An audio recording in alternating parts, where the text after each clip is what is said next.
Howdy folks, John here. Welcome back to Disco Elysium, where your mother was right and making that face for too long does freeze it that way. We begin tonight's episode of Hobocop and friends still recovering from the tribunal. Several people are dead and we're left scarred and bleeding, but alive enough to follow one last lead to the bitter end. We stand now in the ashes of the revolution, and we will find that shooter if it kills us, which it very well might. A quick note first. I seem to have picked up an odd little text bug, making in-paragraph spacing notably bigger than the surrounding text. Thought I was imagining things at first, but I did a side-by-side comparison, and it's definitely wider. Not sure how it happened, but now it shows even loading from older saves, and no amount of messing with settings could fix it. It's not a huge issue, but you'll see it as we go.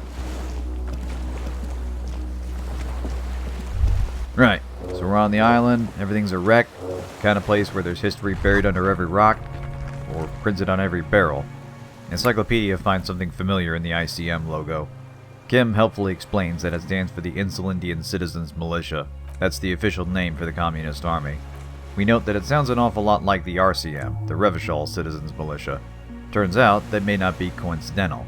After the war, the similar name was a means of recruitment amongst the now conquered citizenry. Endurance is impressed that we're managing to think about politics in our state, which, I admit, is probably not the most important thing right now. The logo is paired with the upside-down star. We saw that in the apartment building. Here's a little better look at it. There's more symbolism in it, but the key thing is that everything in Revachol ties back to the revolution, and in Martinez, there's a lot more lying around to remind people.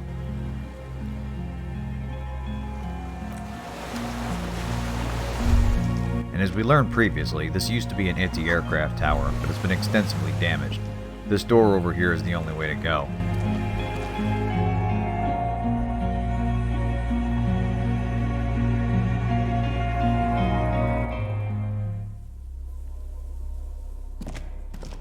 Despite the damage outside, this area is still relatively intact. The main gun is long gone and there's a big hole in the wall, but most of the machinery on this level looks untouched. This, however, stands out to us. A generator with some improvised connections running into a wall. Kim notes that someone's been fixing it up, most likely our fire guy. The wires run downstairs, and this one runs on a fuel called mazut. I think that's how it's pronounced, which there's still barrels of outside. It's been a rough winter. Anyone staying here would need this to keep warm. It's empty now, but it took a fair bit of work to set up, and not a small amount of electrical know-how. Let's look around.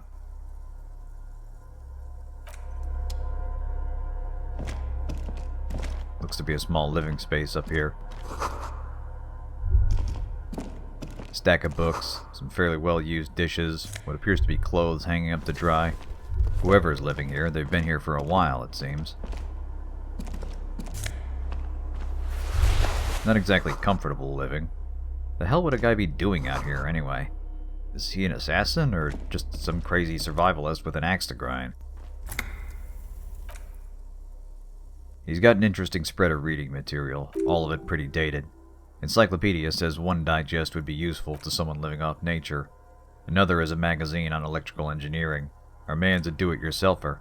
Suddenly a massive conceptualization check, which I really have no hope of cracking. We'll have to leave that be. Let's see what's on his bed here.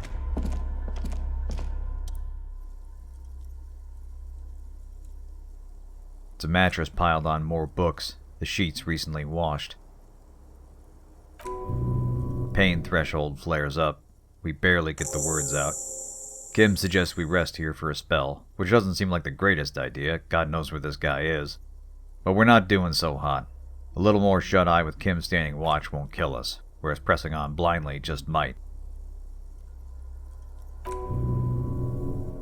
We drop easily and deeply. Volition can only carry us so far.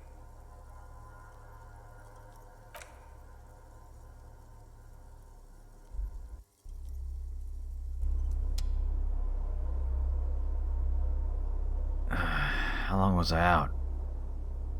Kim?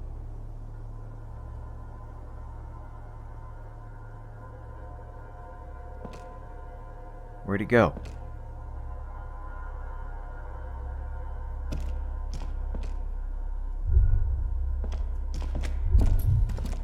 He's gone.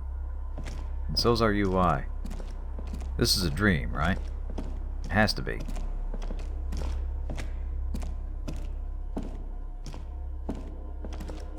This door won't open. Kim's definitely not here. Gotta look around, find a path out to the beach. Whatever's waiting for me out there.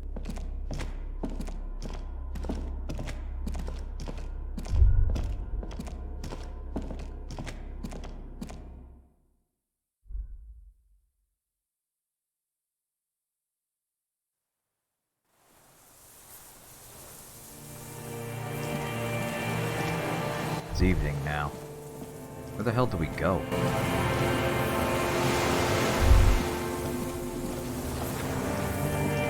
Nothing further out that way. Can't click past that crater. Off to the right, maybe? Yeah, there we go. To the chain?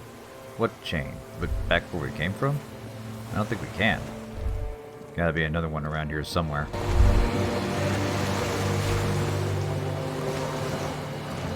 Ah, there it is. Walk into the water. Harry, what are you doing? Tell me this isn't what I think it is.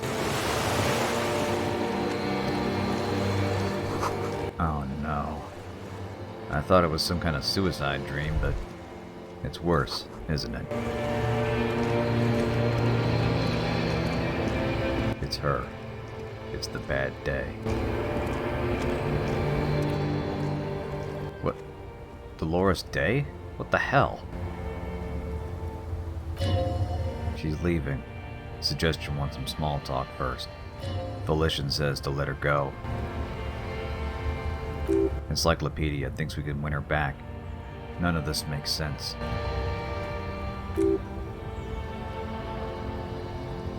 Hey. Hey. How are you doing? I'm doing really good, actually. Both professionally and romantically. I've come to a fulfilling and peaceful period in my life. How are you doing, Harry? I'm in my head. I miss you. Well, I'm in my head too. We're all in our heads. Do you miss me there? Sometimes. Not as often as I used to. So much time has passed. More than it seems here. Inland Empire warned us about this. I'm sorry. I was heading to the aerodrome. I just don't have time to... Where are you going? I'm going to Morova. To live there. In Grad. It's 1 million kilometers away, Harry. Might as well be another lifetime. Just my scepter. My globe cruciger. A spare silk gown. A toothbrush. Travel documents. The crown of immortality. Oh, this? This is just a wreath. The crown of immortality is made of rarefied light, mana and raw palladium. It was passed on to me by the rulers of late antiquity. This is what we were running from. Anyway. We need to let her go. Everything else is pain. Except we can't. We try. We want to. But we can't. There's nowhere to go. No way back from here. Volition finally fails us. It can't let go either, no matter how bad it hurts. No, Harry. No. I don't want a massive epic showdown. I want to go to the aerodrome. I have tickets for the 10:20 flight to Morova. Really. We don't have anything to talk about anymore. Every combination of words has been played out. The atoms don't form us anymore. Us, our love, our unborn daughters. Oh my god. It's all gone. I have to go to the aerodrome. I have to leave Revachol and you. And you have to be alone. In hell. Forever. That's just the way it is. Savoir-faire says not to kiss her. It's like Closier, but worse. All our skills are failing us now. We badly want to believe there's something good there, but there's just not. She's not leaving. She left a long time ago. No good would come from saying it. Try to find the way forward. We're near the end of our investigation. It's something. It's just not her. 20 years, maybe. That's what it might take to finally get over her. She knew what that felt like once, but she did get over us. The memories just hurt her now. Or maybe they just hurt us, how we imagine it. Her easily getting on with life, us stuck forever in the past. Whatever is the case, those days are gone, and they're just not coming back.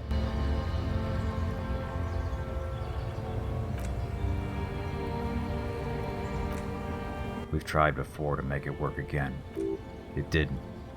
Is it even worth asking how? This is our dream. We tried hard to forget.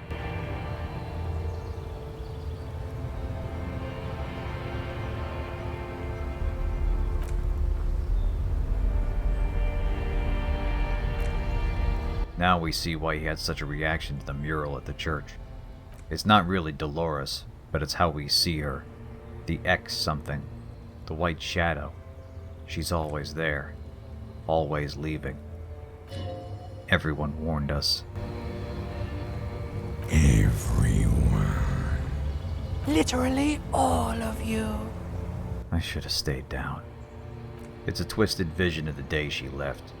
Real memories are warped by anxiety and the sheer pain of it all. The realization that not only is she gone, but he'll never mean as much to her as she does to him. She's as much a concept as a person now. In the morning. She's not dead, but he grieves like she is.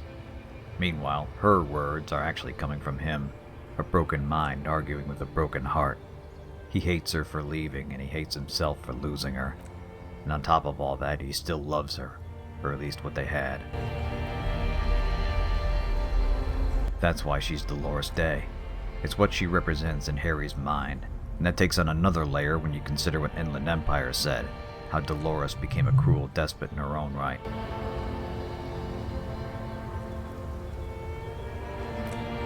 Even heartfelt words are just words. The meaning behind them can fade over time. Even interfacing, which relates more to machines than people, is smitten with her, wants to believe in the words she wrote.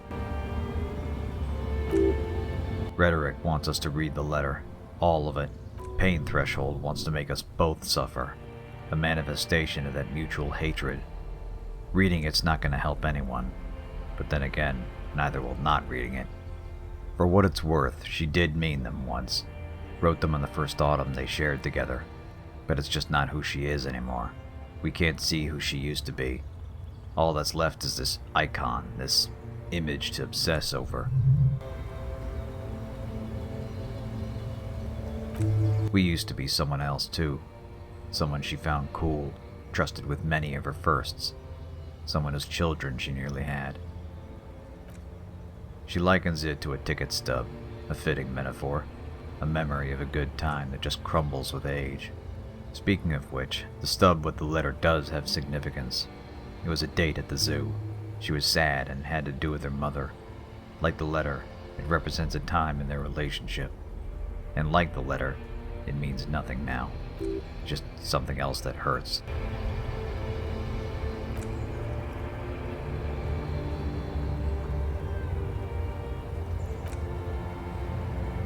Thing is, relationships usually don't end for just one reason. There might be one big incident, but the way she tells it is things steadily turning bad. His disco sensibilities giving way to mania, mood swings, money problems. It's all so depressingly normal. Rhetoric realizes it can't help. Just scream uselessly.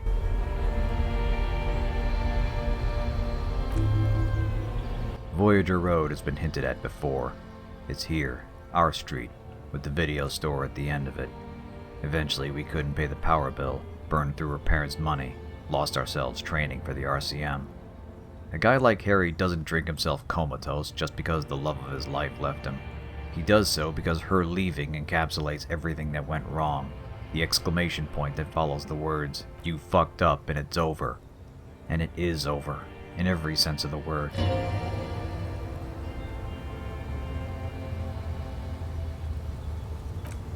In our head, she's happy where she is in Morova. Life is just better there. She moved on. We don't let ourselves do so.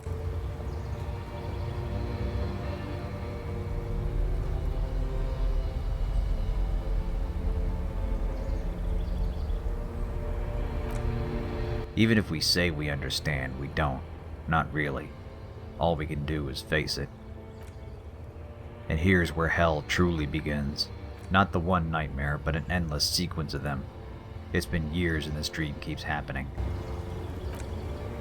As many as 3 times a week, she says. That's why he did it.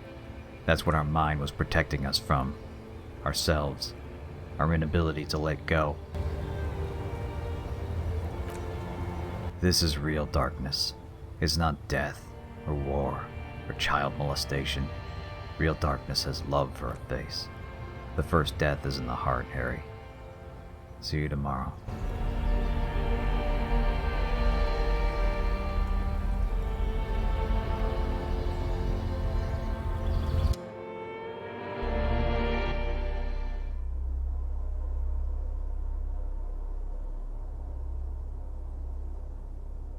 Back again in the present, suddenly waking up in a flak tower on the trail of a murderer doesn't seem so bad.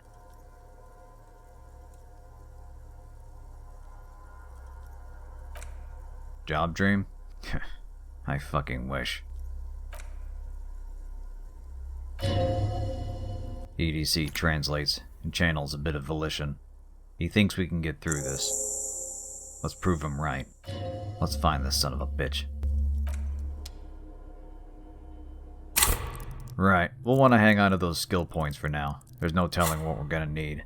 Let's get back to it. Note the picture of Cross Mazov on the wall. You know, here's a thought experiment. How memorable would historical figures with beards be if they had shaved? Would people still read Marx if he didn't look like he should be on currency? I'm mostly being facetious here, but there is a grain of sincerity. How much of being an icon requires an iconic appearance? Like, I'm not sure Che Guevara's face would get a t-shirt if he looked like, I don't know, the default human male in a Bethesda game or something. Anyway, this door is locked, but it's set into a larger blast door and the mechanism seems intact. Let's look for a console. Might be easier than finding a key.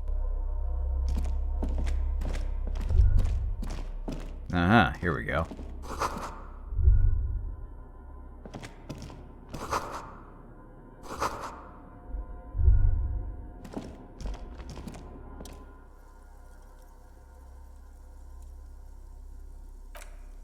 Well, it's not in great condition, but it is connected to the generator, and it looks like it controls the electronics for the tower.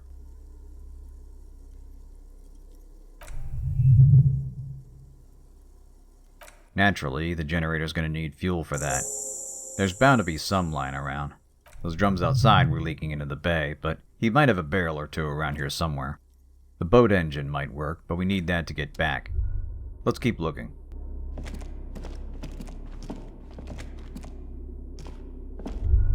Game's dumping a lot of meds on us. Should I be worried? Is the game's equivalent of a boss fight coming up? I mean, the Tribunal and Ruby kinda counted. Sure it'll be fine.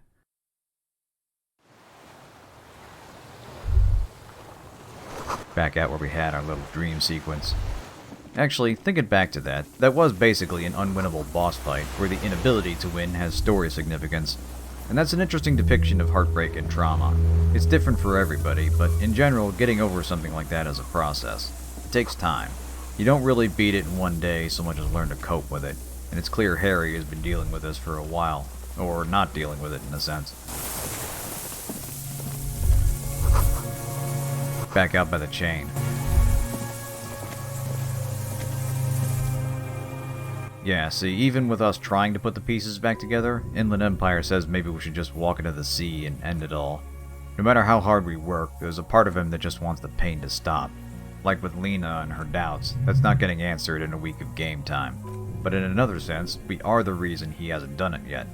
Time can heal him, if we can keep him from finally destroying himself. Volition steps in. That's not the answer, Harry.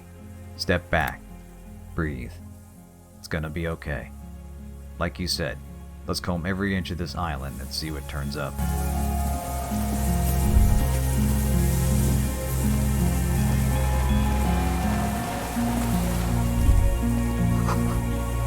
Man, I wonder if the running is damaging us somehow. Kim has commented on all the exercise. Well now, what's this? Oh, that looks like a fuel can to me. Bingo. Now what else do we have here? Artillery map. Freshly stocked medicine cabinet. What's up with this mattress? Hello. It's lined up with the firing slits. B triple prime. There you are at last. Let's see what we can learn. Our man's a smoker. Probably lights up to steady his hands. We pick out a cigarette butt. Kyomotiri brand. Encyclopedia says it's favored by old men. But more importantly, we've seen these before, at Land's End. Suddenly it's possible our shooter has been ashore, which would fit what the kids said about him not always being here.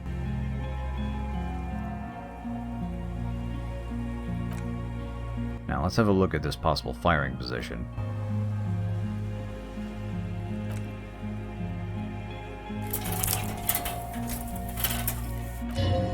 Inland Empire feels trepidation. This spot is important. We have a sort of panoramic view of Martinez from here. On the left, Rue de Cinq is lane 33A and B, the apartment building. And on the right, number 10, the Doom commercial area. And what do we find right between them? A clear shot at the whirling in rags. Son of a bitch, we can see right to the roof. It's not an easy shot by any means, but you let a trained sniper get comfortable with a scope, let him take his time, and it's very doable.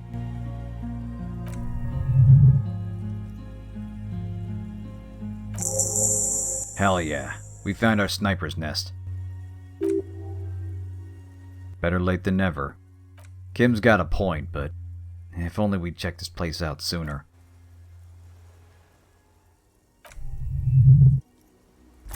A more concerning issue at the moment is where's the shooter now?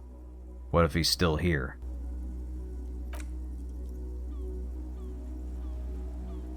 Kim hunches up. Half-Light says he's uncomfortable. We're feeling a little exposed all of a sudden. We've got the fuel. Time to see what's behind that big door. We can feel eyes on us. I think we've got his attention. We need to get indoors, now.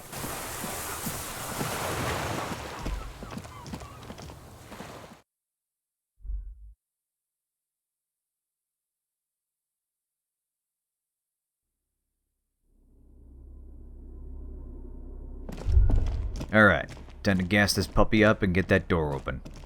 Got a feeling our man's gonna be on the other side. Real talk, a well-maintained old generator will last you a while. My old man's got one and it's like 30 years old. I'm pretty sure it'll outlast me.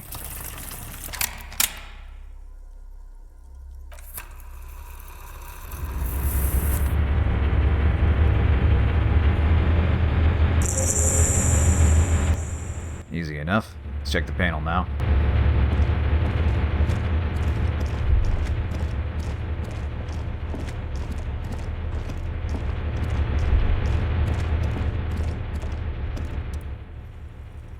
And we got juice. Perfect.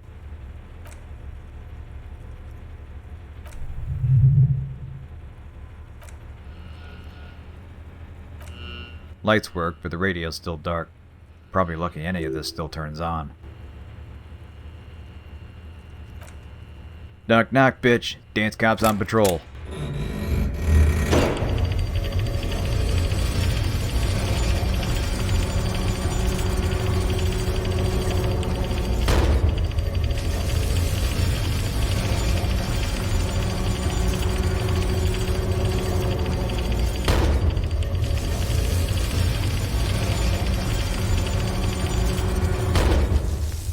We really can't go anywhere without making a ton of noise, can we?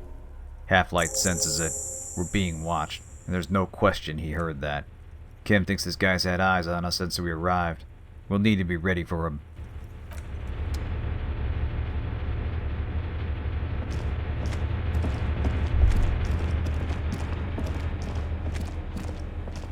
Now, we don't quite know what to expect past this door, but this game's fond of throwing surprise left hooks. Let's make a hard save here, just in case things get messy.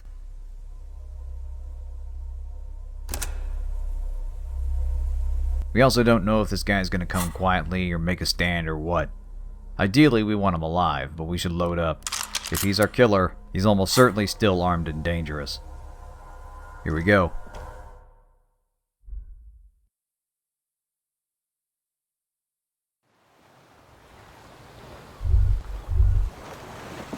North side of the island. What's out here? Nothing this way. What's that up there? Makeshift dinghy. White flowers are blooming. Maybells? There he is. Sure looks like a rifle he's holding. We need to be careful here. This is almost certainly going to be the final test of the game. Let's prepare for battle. Hobocop style, motherfucker. I'm Harry the Hobocop. I fight crime and never stop. I sing as I binge, I know this is cringe. I'm Harry the Hobocop.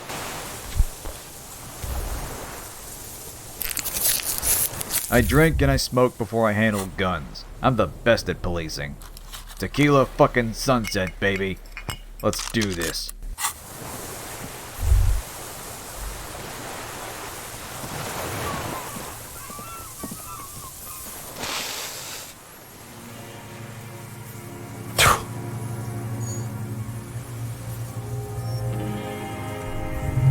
No cataracts. Good eyes for an old man. A very, very bitter old man. My eyesight, yes, helps me see all this shit.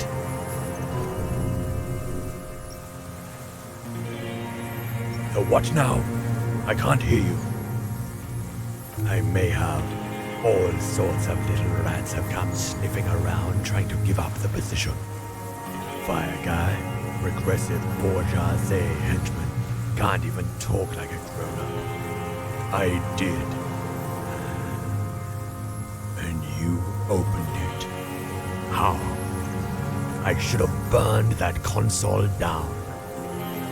Reactionary rock and roll music playing on the water. Told you we shouldn't play sad FM. Oh, the hell you didn't. I did. Oh, fine. We both know you didn't, though. Sad FM, huh? I always hated that station. Phlegmatic, counter-revolutionary dirges. Sadness is a mental illness, a weapon of the bourgeoisie. The fascists were right about rock and roll. It is degenerate, hip, gyrating mental illness music. It's not nice, it's a piece of shit. Gets the job done.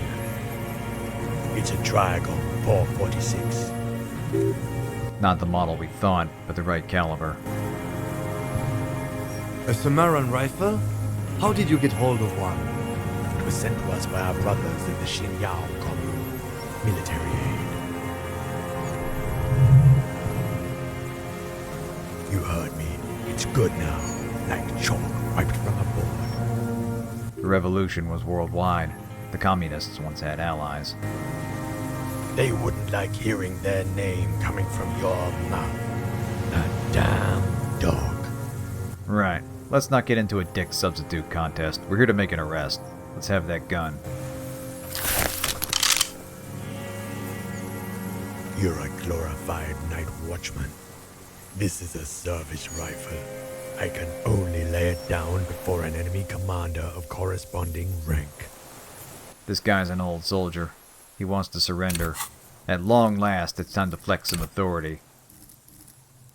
Got a bunch of points to spare, and I debate putting 2 in for a better shot, but ultimately backtrack. I figure with Kim there, this won't get too out of hand if we blow this.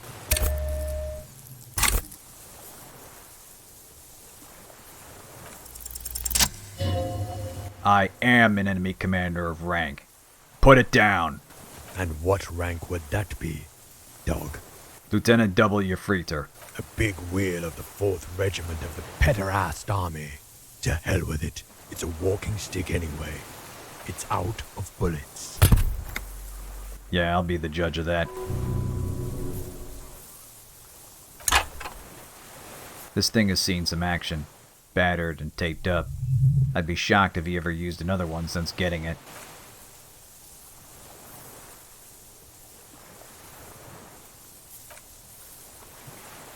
There's our model, Triangong 446. Still a military rifle, and still fits the ballistics of the shot. 4.46mm jacketed ammo.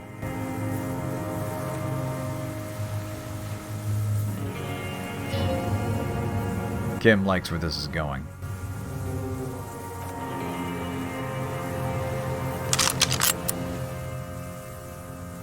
Bingo bango, we got ourselves a likely murder weapon. The old man identifies himself. Yosef Lilianovich Dross, a political officer attached to an AA division of the Communist Army. This is his termless surrender. He's a remnant of a defeated government, like Japanese soldiers in hiding who didn't know the Second World War was over, or couldn't accept it. He left his unit when the coalition landed, and by the time he got back it was over, and he kept on fighting. Logic does the math. He's been out here for 43 years. Not just here, he's moved around, staying ahead of and outside the law. This particular island he's inhabited for about 22 years. He's been doing this for about as long as we've been alive. Remember, we were born in the waning years of the revolution.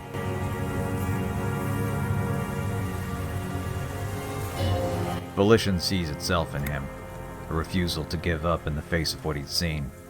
Until now.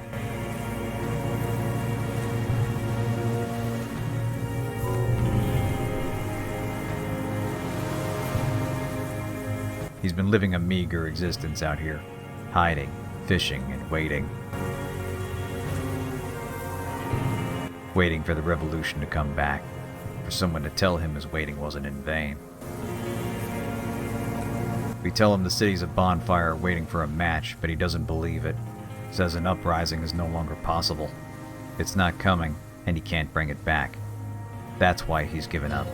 All he's done is for nothing. Suggestion thinks a confession will help. Let's ease him into that first. Get him talking and keep him talking. He clearly wants to. He was only 16 when the coalition invaded. He lost his nerve, framing it as losing faith in his teachings, his belief that communism would prevail. Only for a second, but he says that's all it took. All that time the reaction needed. What he calls petty bourgeois terror.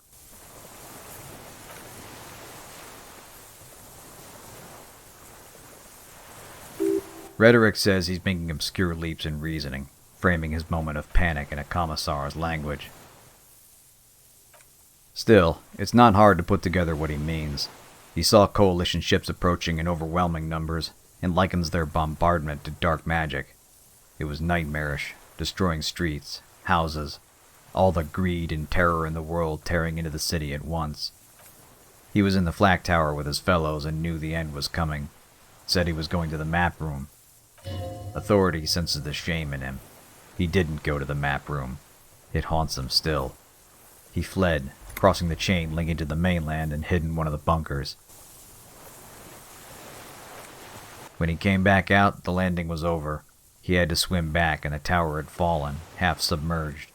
The other men were all dead, drowned or shredded by coalition shelling. The AA gun had malfunctioned. And he'd seen it. What Half-Light calls a great terror. Capitalism without the mask of humanity, showing its true self, just for a second, long enough to kill everyone, everything you value. It only cemented his beliefs, most of all that the bourgeois are not human. That's why he kept going, kept fighting. long after there was any point to it. There's a lot to unpack here, but the totality of the destruction, the trauma, the loss of his comrades, it broke him hard. Imagine being 16 and losing both your friends and your ideology to a conquering power. In the years since, he's survived on stolen food and clothes, collected rainwater. It's taken its toll. Vomiting blood for the last few months. VC says he's frail for his age, looking 10 years older. The symptoms could mean cancer. This man needs a doctor and he knows it. He might be too proud to admit it, of course, saying all we have are guns. But we do have Dramamine, painkillers. It's telling that electrochemistry says this. It knows an opioid junkie when it sees one. It's the little things that make life worth clinging to, often in pill form. He insists death is coming. All we can do is make him comfortable, and get the truth out of him. That's not gonna be easy. Years of living like this have damaged him mentally, too. There are gaps in his memory, blanketed by a pain fog that comes and goes.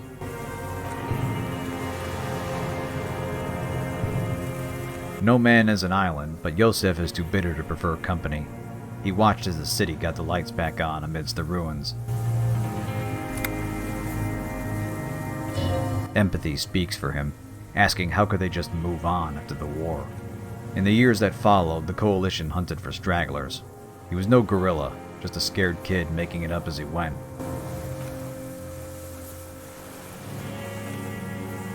Surviving communists fought on for a while, mostly in Jamrock, Faubourg, Kuran. He tried to join other cells, but one after another they all went dark. That dinghy we passed is how he got to shore and back. He moved at night, staying underground, avoiding patrols and the militia. Like Kim said, we'd started recruiting based on the name. Nowadays, no one cares. The hunt is over, and he doesn't really have to sneak into town anymore.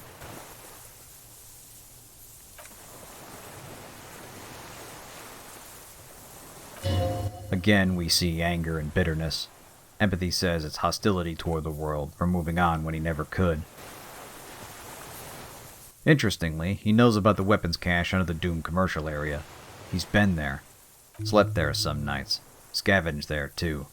The guns were broken, but some still had ammo in them. VC starts connecting the dots. We've seen some of the places he's been, unknowingly charted his path across Martinez. He visited the bunker under the Feld building, found and buried the propaganda officers there.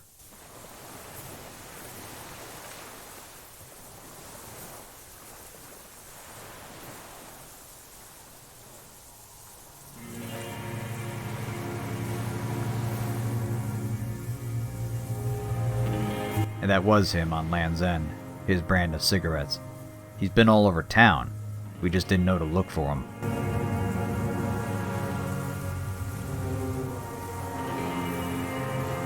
It bears repeating that he didn't start as some hardened guerrilla, or even a sharpshooter. He must have gotten basic training at some point, but his job was to keep the others in line with the party's ideals. Considering he was trained at 16, and he's been in isolation ever since, it's no wonder that's the lens through which he views the world. He badly wants to make this about a coalition goon squad coming to arrest the last honest man, and not a pissed-off homeless veteran shooting someone. He can say what he wants, and I think the best play here is to avoid arguing. Focus on the facts and let him talk till he coughs up a motive.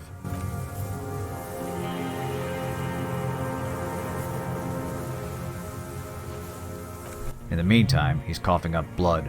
Poor bastard's living on borrowed time. Rene, the old soldier who died, talked about how the communists formally surrendered. Yosef rejects this, saying that was the army. Traitors, he says. The party never gave up. There's some stab-in-the-back mythologizing here, clinging to whatever rhetorical salve he can find, but there's a lot of generalized anger in his words. In trying to make everything about communism versus capitalism, he's glossing over his own reactionary leanings. He really does just hate everyone and everything now. This composure check is difficult, but not undoable. His body language might tell us more about him.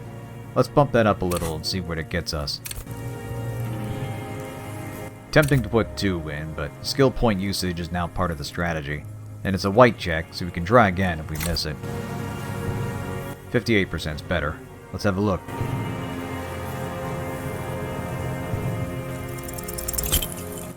damn it. Can't tell anything special about him yet. Composure thinks he's in better shape than you'd expect given his condition. We'll get back to that. Maybe he'll talk about what he's been doing out here. And talk, he does. He rather straightforwardly admits he's been shooting people from here.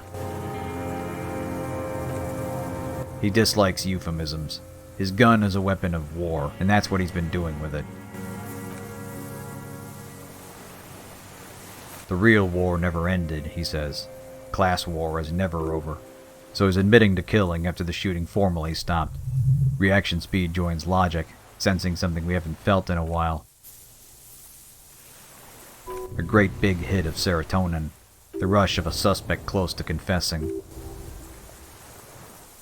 The skills bicker about how to approach this, so we kind of have to infer which option is best. I'm inclined to believe rhetoric here. That's your political skill, and he's been spouting it non-stop since we started.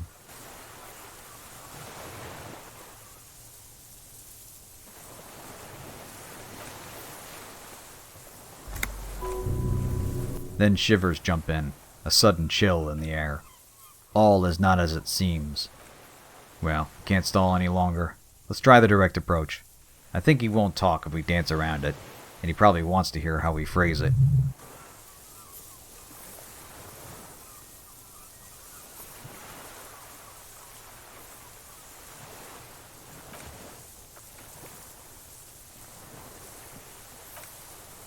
I think we got him.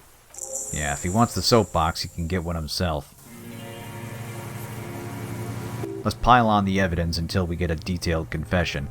And we've got a lot of it, including the gun he just handed us.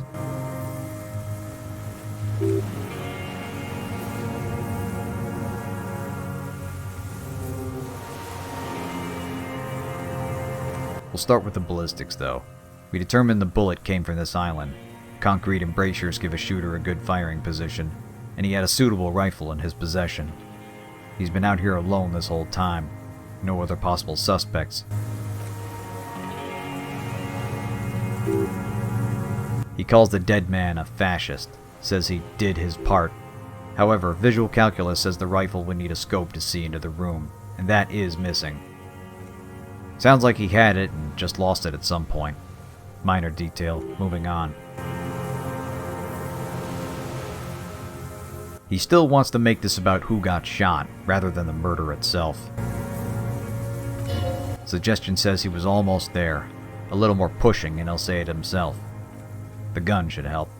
The mercenary was killed with jacketed ammo, and there aren't a lot of working rifles in Martinez. And here he lets something else slip. He was watching the tribunal, mocks us going up against automatic weapons with a firebomb. That same line of sight would give him a good view of the courtyard. He's trying to divert us. We need to stay focused. Fact is, we have the murder weapon. Even if he says nothing else, this plus the ballistics could secure a conviction.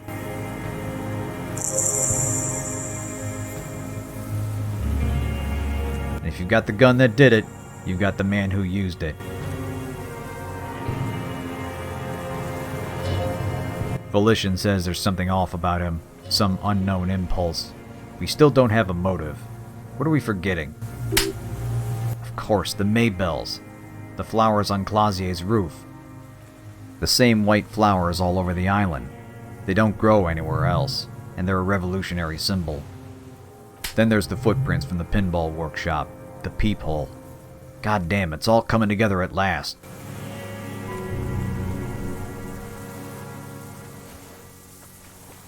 Start with the flowers. These directly link this island and the crime scene, and specifically Joseph and Clausier. We just don't know why.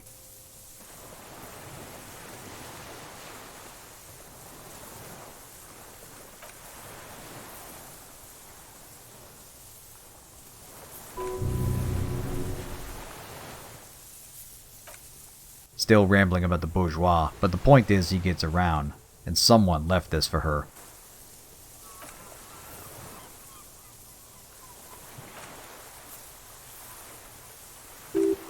Logic says he knows her, just didn't know the name. The word victim gets him. There's a rant incoming. Composure can see it. He's so close to just spitting it out. We need him on everything. Let's try the boots. He's wearing sneakers at the moment. Presumably he just wears whatever he can find.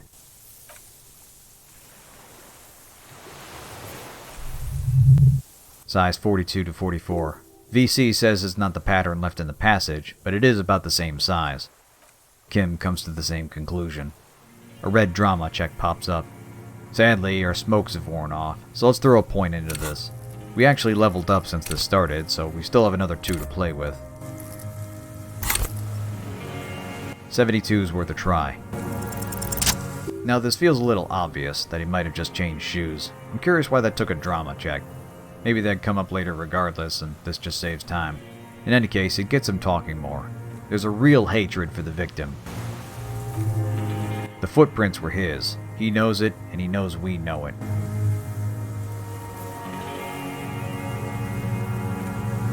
I'm not disputing that the mercenary probably got what was coming to him, but that doesn't make shooting him the right thing to do. Especially since you don't actually know what he did, and it might have started a fucking war.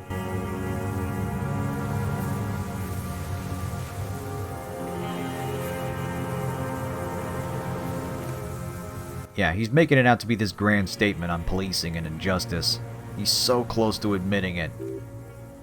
Rhetoric says to say shot him, not killed him. He'll admit to the shooting.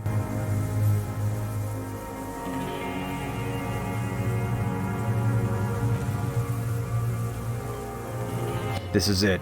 The ball is rolling.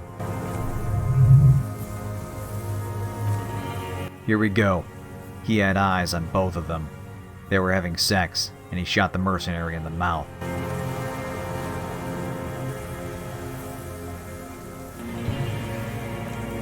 There it is, his Colonel Jessup moment. He wanted to admit it. He's proud of that shot. Kim asks if he's aware of what he just said. He is. That's it. We got him.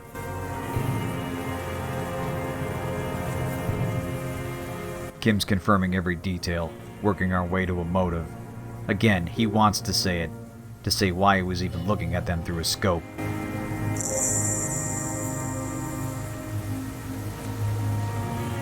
Fact is, he's always watching. He's got little else to do but watch. A rifle scope has the best magnification. Helps him see all the shit. And if he doesn't like what he sees...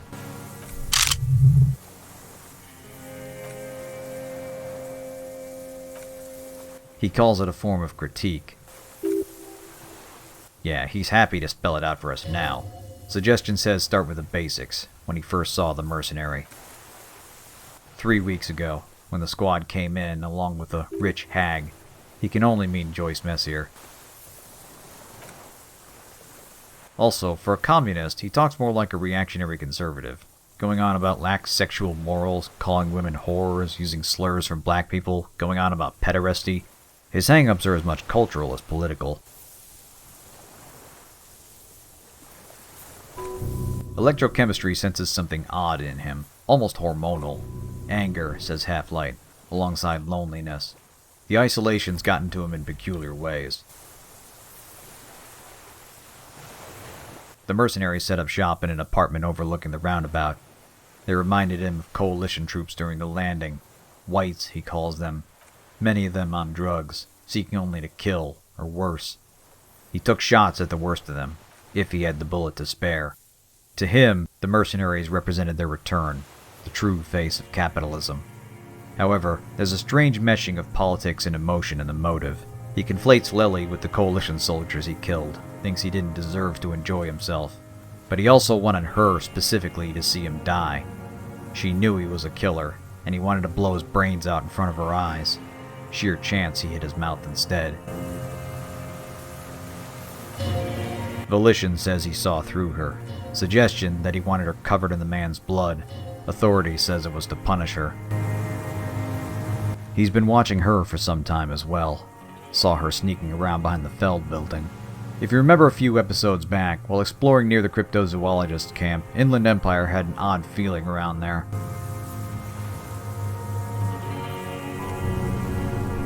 He saw her hiding something in the water. Her passport. and tickets to Villiers and then Casherbroom. The Seminine Free State, says Encyclopedia. That's her exit strategy. It was all stashed in some submersible container. She was far more prepared than we anticipated. One more thing we missed about her. Fuck. He kept watching her from then on, noticed bruises all over her body. He could tell she was a spook of some kind, someone on the run. Revachol's full of such people. Her passport had a different color hair, glasses. That, too, is probably a fake identity. VC mentions you wouldn't be able to tell the bruising through a scope. The view wouldn't be clear enough. Easy reaction speed check here.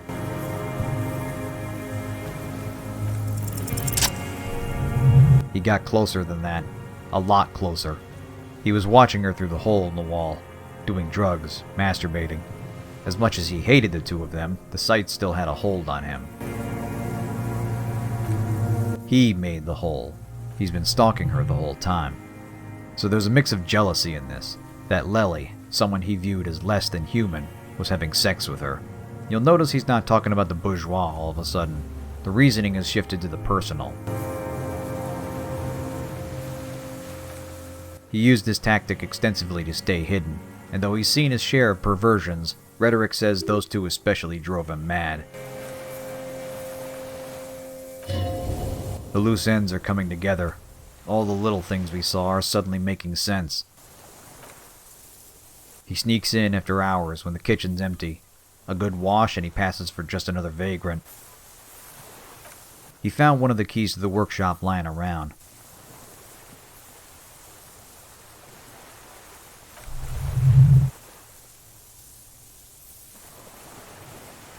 In short, he couldn't stand what he saw them doing, and he couldn't look away. We think of the dream, of our own torment, demons we can do nothing about. She got to us all, some less intentionally than others. He retreats to his rhetoric, and we reject the comparison, but I think Harry and Yosef has more in common than they're willing to admit. Feelings we can't get over, stemming from loss and pain. Gotta remember, he's been absolutely alone on this island for decades. Man needs to feel something else. Remember how he referred to the commune. Girl-child revolution. It almost seems like even he doesn't fully understand why he does things. Like why he left the flowers there. He saw her crying one night, after he killed Lily. And that's when he left the Maybells. Volition says something put the thought there. Less compassion and more compulsion. It's like the clash of emotion in politics spits out random behavior, all through the lens of a bitter old partisan. His temper flares up again. In a sense, it was a crime of passion. He hated the mercenaries, but he only shot the one with her.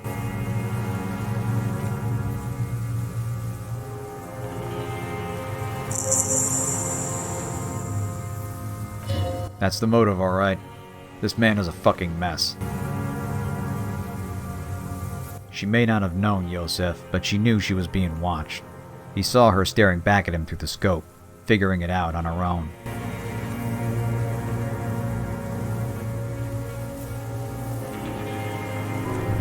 Shivers senses something happening to the north, at the Lausanne Central Aerodrome, suspended above the city.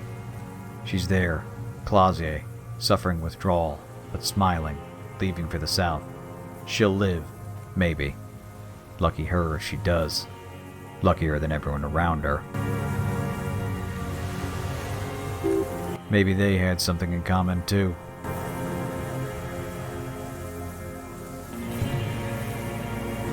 Kim wants him to keep talking. Logic too. What else has he seen out here? Let's keep this going. We've got another shot at composure. A boost from the flower talk. There we go. In truth, his health is about what we'd expect, given the circumstances. What surprises us is the rest of him. He speaks well enough, fine motor skills don't seem affected. He's still lucid, most of the time. He's animated by something. Whatever it is, it also makes him twitchy, erratic. Thoughts just end abruptly, moods come and go. He oscillates wildly between anger and grief on a whim. It's similar to, but not quite, dementia. He doesn't seem senile per se. Electrochemistry suspects an addiction problem, more than just painkillers. His emotional swings could very well be exaggerated by other factors, some other substance or underlying condition. He recoils at the suggestion he might be on something.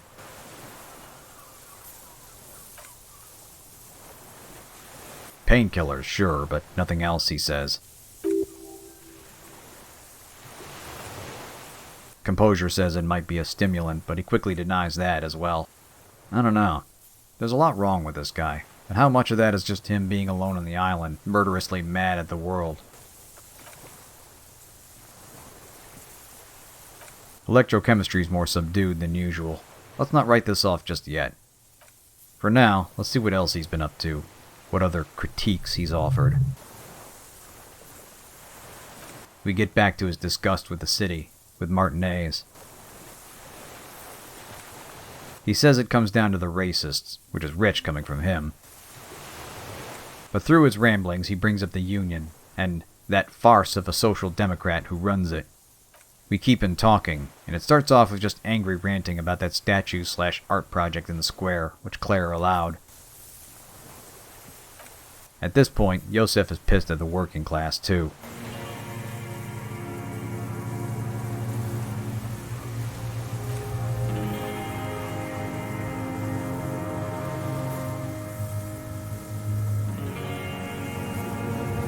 The dance kids, Joyce, the list goes on. He's like communist Frank Costanza at this point. And of course, Rene, the surviving loyalist, now deceased. His mere existence seems to add insult to injury. Blah blah parasites, blah blah incest. This really is the airing of grievances. He's literally dying to share these thoughts with someone. Might as well be us.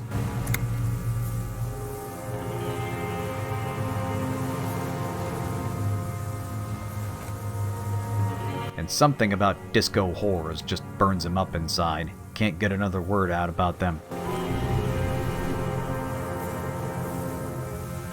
Volition says we should ask about Rene, and we'll get to that. From the top first. What about Mr. Clare, Yosef? What do you have to say about him? He's gone so far around the bend that he sees unions and the working class as the enemy. But Rhetoric spies a personal disappointment and familiarity with the union leadership. Now this is interesting. He's not talking about Everard, but his brother Edgar, who we haven't seen at all and barely heard much about. Yosef says Edgar is the brains of the operation. He talks big about an uprising, and Suggestion thinks Yosef got the in-person sales pitch. A very curious detail. Kim rightly points out that the Clares wouldn't overlook someone hiding in the ruins. They've got eyes and ears everywhere. Logic implies they might have asked for his input on certain matters.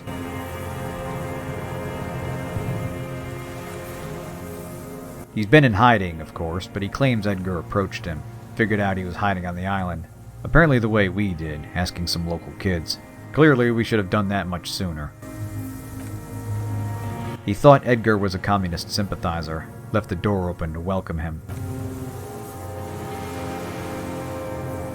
He says it was 20 years ago, when the Clares could still walk. Logic says this is right around when they first came to run the Union. Yosef seems to clearly remember this meeting. Edgar laid on the charm, talking up class struggle and quoting Mazov. Even offered housing and supplies, brought him a gas cooker. In return, they let him stay here. Bit of hypocrisy on display. Says the coalition government is unlawful, but admits the communists took this area by force from the loyalists. But Rhetoric gets us back to the bigger picture. Why let him stay here? It wasn't to shoot the mercenary. Yosef says he's not doing anything for Edgar again, and that's the key word.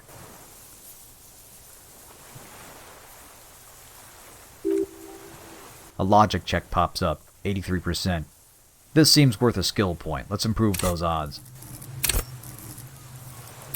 Space for one more point. Let's make it count. It hits us. Like Encyclopedia said, the Clares came to power about 20 years ago. But they didn't run the Union when Edgar first visited. It was a long way back, but Joyce mentioned that someone else used to run the union. Tiffane Holly. He calls her a bourgeois cow, his hatred flaring up again.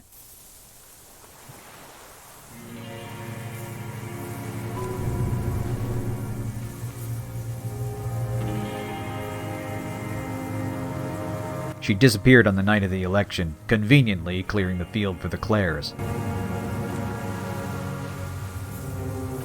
Supposedly her daughter called it in. Kim starts putting the pieces together. Well, I'll be a son of a bitch. Maybe we've got a conspiracy on our hands after all. Another murder.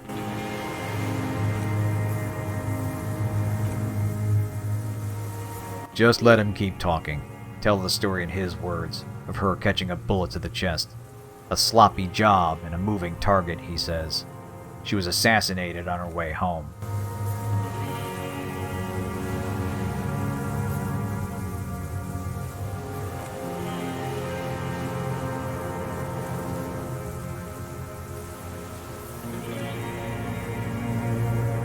He won't admit to shooting her himself, but at this point he doesn't have to.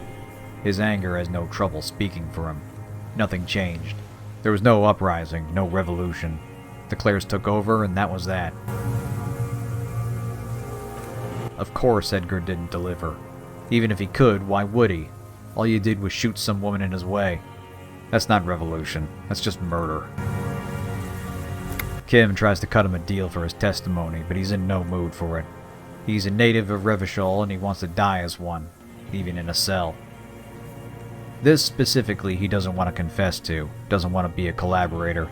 He talked about killing Lely because that was at least partly personal. No one told him to.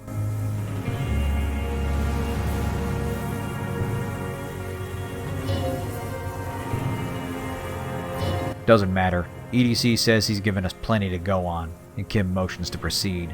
Something tells me the Clares really didn't want us to know this one. We bring up Renee, and as expected, he starts bitching right away, starting with the game he plays. Every little annoyance gets its own rant.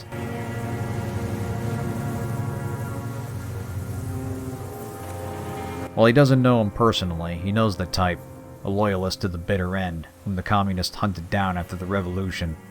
The irony escapes him.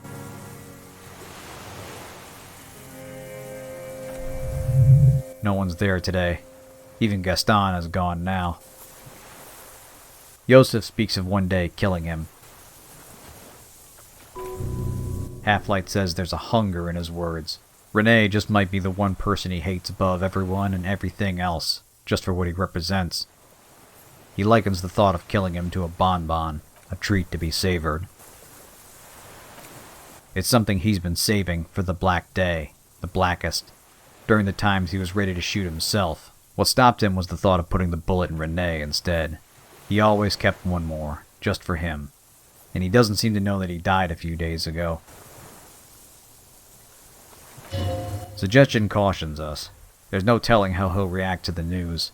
Given the reaction that follows, I'm guessing that once we do this, we can't ask him about other stuff. We do tell him, and he doesn't seem to believe it at first. It's a dark statement of his character that one of the things keeping him going was the thought of shooting someone he hated. And yet, logic says if he wanted to kill Renee, he'd have done so. He had 1,000 chances to kill him, and he let them all pass by. Empathy says Renee reminded him of himself, if only in that all-consuming hatred, that inability to move on. And yet, Renee did have a life, did have at least one friend. What does Yosef have? Just a treat that time took away.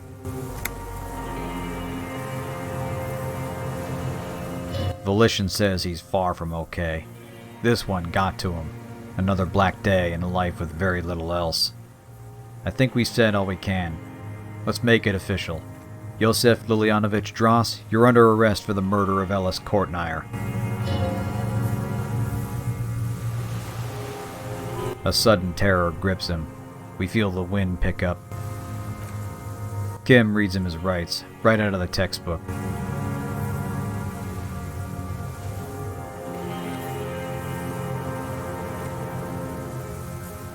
Something's wrong. This isn't just the fear of a cell. He was almost looking forward to that.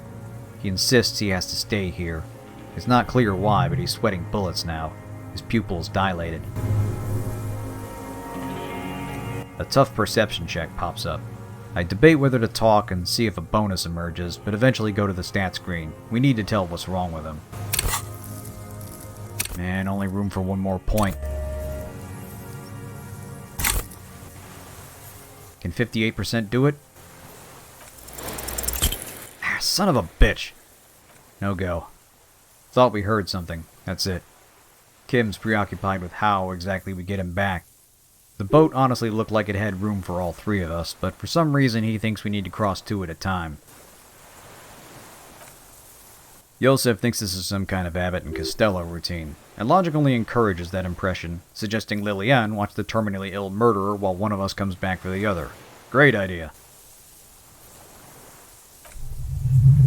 Perception wants us to listen now, but there's no option to. That might have been a bonus I missed. What's going on here?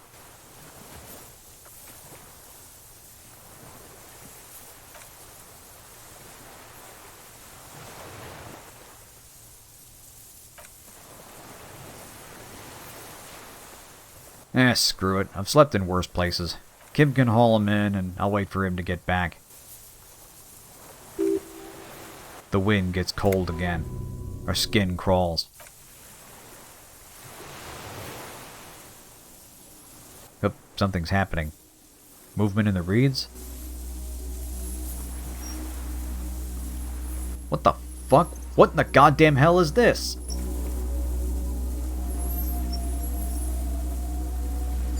Is that the phasmid? The goddamn stick bug is real? It is! It's the Insulindian phasmid. You gotta be shitting me. Yosef doesn't see it. How can you not? The thing's over 3 meters tall.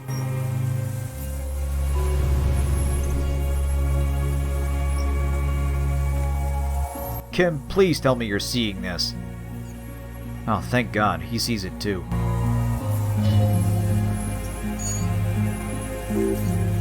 The bug is real. It was out here the whole time. Holy shit.